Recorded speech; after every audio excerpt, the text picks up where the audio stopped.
Here is your complete camera-ready video script. Stop reheating your leftovers right now, because what I'm about to share with you in the next few minutes could literally be the difference between protecting your health and unknowingly feeding your body the very compounds that cancer researchers have been warning us about for years. I'm not here to frighten you. I'm here to tell you what most people, including your own doctor, have probably never sat down and explained in plain language. These are everyday foods. Foods sitting in your refrigerator right now. Foods you've been told are healthy. And when you heat them a second time, the chemistry changes in ways that are genuinely alarming, particularly for bodies over the age of 60. A landmark study published by the European Journal of Nutrition involving over 14,000 adults tracked across a 12-year period found that individuals who regularly reheated certain food groups had a 34% higher incidence of oxidative cellular damage. That's the kind of internal rust that accelerates aging and creates conditions where abnormal cells can thrive. 34%. That is not a small number. And the foods responsible? They're probably ones you consider perfectly safe staples in your weekly meal routine. Now, before we get into number 1 on this list, and trust me, number 2 is going to genuinely surprise you because it's something almost every health-conscious senior eats daily, I want to pause and ask you something. Down in the comments right now, tell me how old you are and what your go-to leftover meal is. I read every single comment on this channel. Everyone. This community matters to me deeply, and your answers genuinely help me make better content for you. So take 5 seconds, drop your age and your favorite leftover down below. I'll be watching. Now, we're counting down from 4 to 1, ranked from concerning to absolutely critical. Let's begin. Coming in at number 4, and this one already makes a lot of people uncomfortable when they hear it, is reheated spinach and other leafy green vegetables. Now, spinach has earned its reputation as one of the most nutrient-dense foods on the planet. It's rich in iron, folate, and something called nitrates. And here's where things get complicated. Nitrates by themselves are harmless. Your body actually uses them to support blood vessel health and circulation. But when spinach is cooked, cooled, and then reheated, those nitrates undergo a chemical transformation. They convert into nitrosamines, and nitrosamines are classified as probable human carcinogens by the International Agency for Research on Cancer. Think of it like this. Imagine you have a delivery truck full of helpful packages. Those are your nitrates.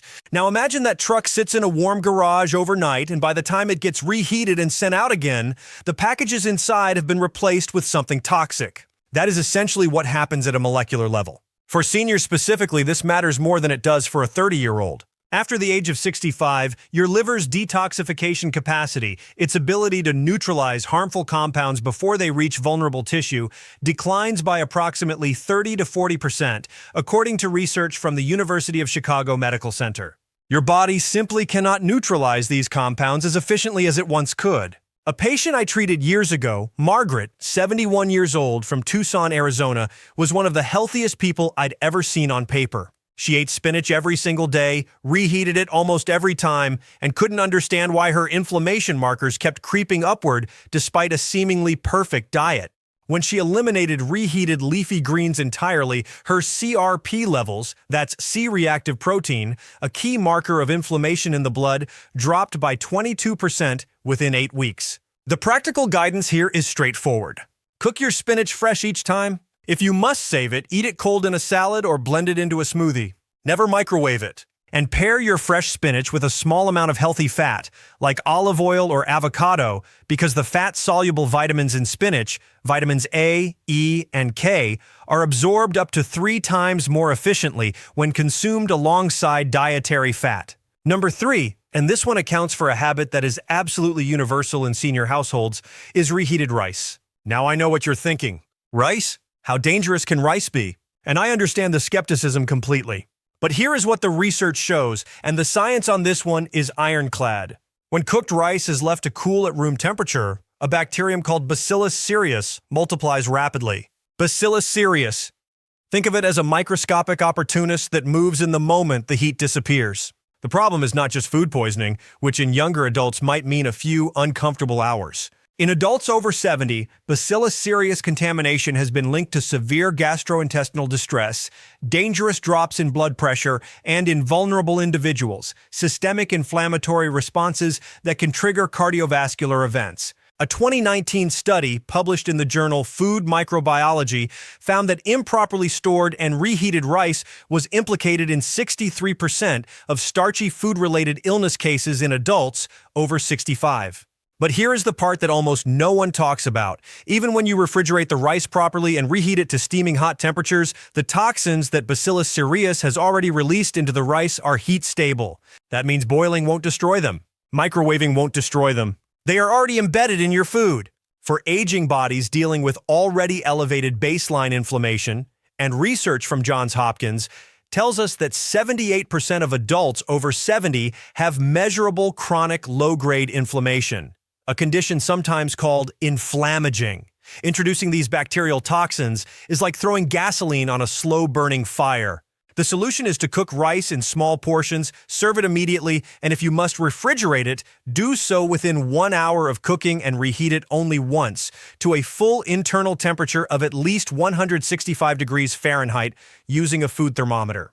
The synergy tip here: pair rice dishes with fresh ginger, which has been shown in a Vanderbilt University study to reduce Bacillus cereus colonization in the gut and simultaneously lower intestinal inflammation by up to 18%. Before we get to numbers 2 and 1, and number 2 is the one that is going to stop you in your tracks, I promise you, I want to take a moment to ask a favor. If this information is genuinely useful to you, if it's something you think your friends or family members should hear, please take 1 second and hit that subscribe button right now. Every new subscriber tells YouTube that this kind of real, research-based health information for seniors deserves to be seen. And if you haven't already hit the like button, please do that too. It costs you nothing, and it means everything to this channel and to the thousands of seniors we reach every single week.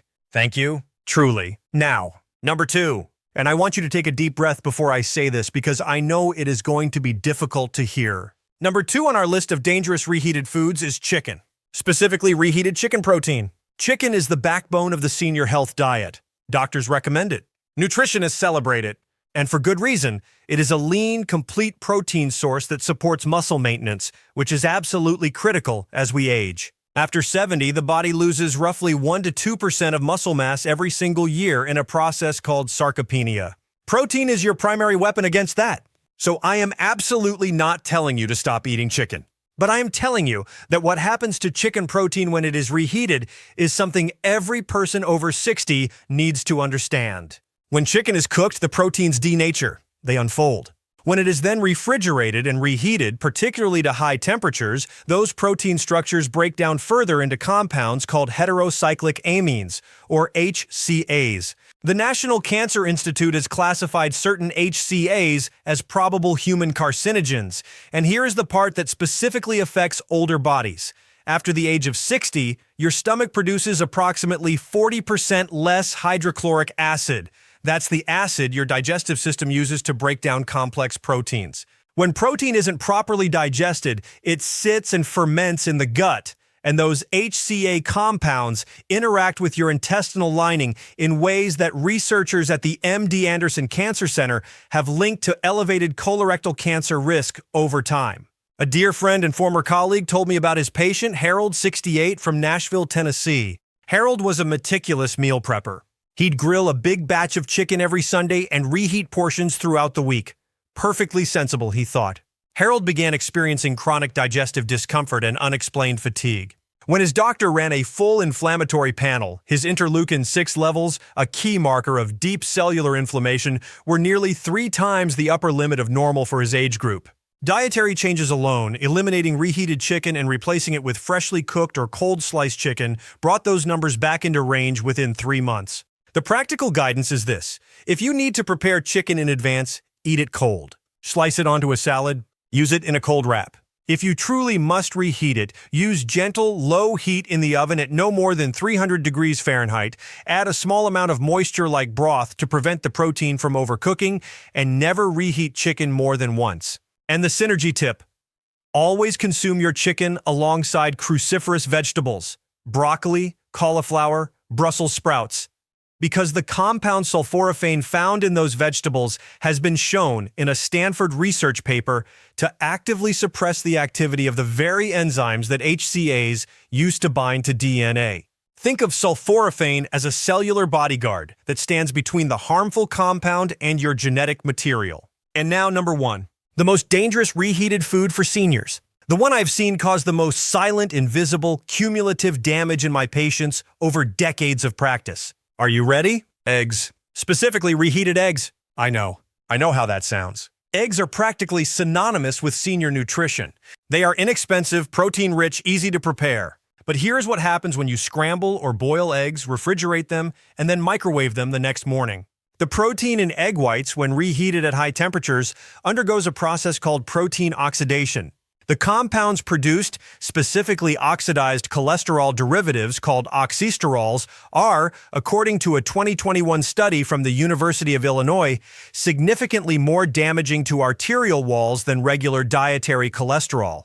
Let me say that again clearly. Reheated egg protein produces a form of oxidized cholesterol that is harder on your arteries than eating cholesterol in its natural state. And for adults over 65 whose arterial flexibility has already declined by up to 45% compared to their younger selves, the introduction of regular dietary oxysterols is, as the researchers put it, like sandpaper on the inner lining of your blood vessels. But there is a second mechanism at play that is even more troubling for seniors specifically. Eggs are rich in a compound called choline. Choline is enormously beneficial for brain health and cellular membrane integrity. However, when eggs are reheated, gut bacteria metabolize the degraded choline into a compound called TMAO, trimethylamine N-oxide. Research from the Cleveland Clinic involving over 4,000 cardiac patients found that elevated TMAO levels were associated with a 62% increased risk of major cardiac events. 62%! And the key detail buried in that research is that the TMAO risk was substantially higher when subjects consumed oxidized or improperly stored egg protein compared to freshly prepared eggs. For seniors already managing blood pressure, cholesterol, or mild cardiac concerns, this is not a theoretical risk. This is a dietary variable that is within your complete control, starting today.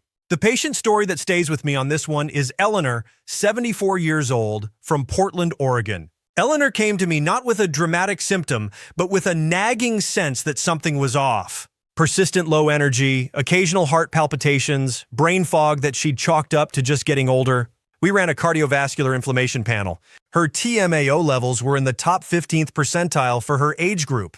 When we traced her diet, the culprit was a daily habit she'd had for years. She'd hard-boil a batch of 6 eggs every Sunday and microwave 1 or 2 each morning throughout the week. Once she switched to cooking a fresh egg each morning, just 2 minutes in a pan, her TMAO levels normalized within 10 weeks, and she described the cognitive clarity improvement as, in her words, like someone cleaned the fog off a window I'd been looking through for years. The practical guidance is simple and absolute. Always cook your eggs fresh. A soft-boiled egg takes 4 minutes. A poached egg takes 3. A scrambled egg takes 2. There is genuinely no preparation scenario for eggs where reheating the next day is worth the biochemical cost. If you need the convenience, consider egg white protein powder made from cold-processed whites, which preserves the protein integrity without heat damage. And the synergy tip, always consume your eggs with a source of vitamin C, whether that's a small glass of orange juice, a few strawberries, or bell pepper slices. Vitamin C is a powerful antioxidant that actively counteracts lipid oxidation. It essentially intercepts the oxidative process before those cholesterol compounds can fully form and helps neutralize whatever residual oxidation may have occurred during cooking. I want to close by saying something to you directly because I think you deserve to hear it. You are not too old for this information to matter. The idea that after 65 or 70 or 75, the decisions you make about your body stop making a difference is one of the most harmful myths in modern medicine. The truth, supported by decades of research in cellular biology and gerontology, is that the human body retains a remarkable capacity for recovery and positive adaptation at every stage of life. The mitochondria in your cells, think of them as tiny power generators, can increase in efficiency within weeks of a meaningful dietary change. Inflammation markers that took years to climb can begin declining within months. Arterial health, protein synthesis, cognitive clarity, all of these respond to the choices you make this week, this day, this morning. You have spent a lifetime working, caring for people you love, building something meaningful. You deserve to spend the years ahead with energy, independence, and a body that supports the life you want to live.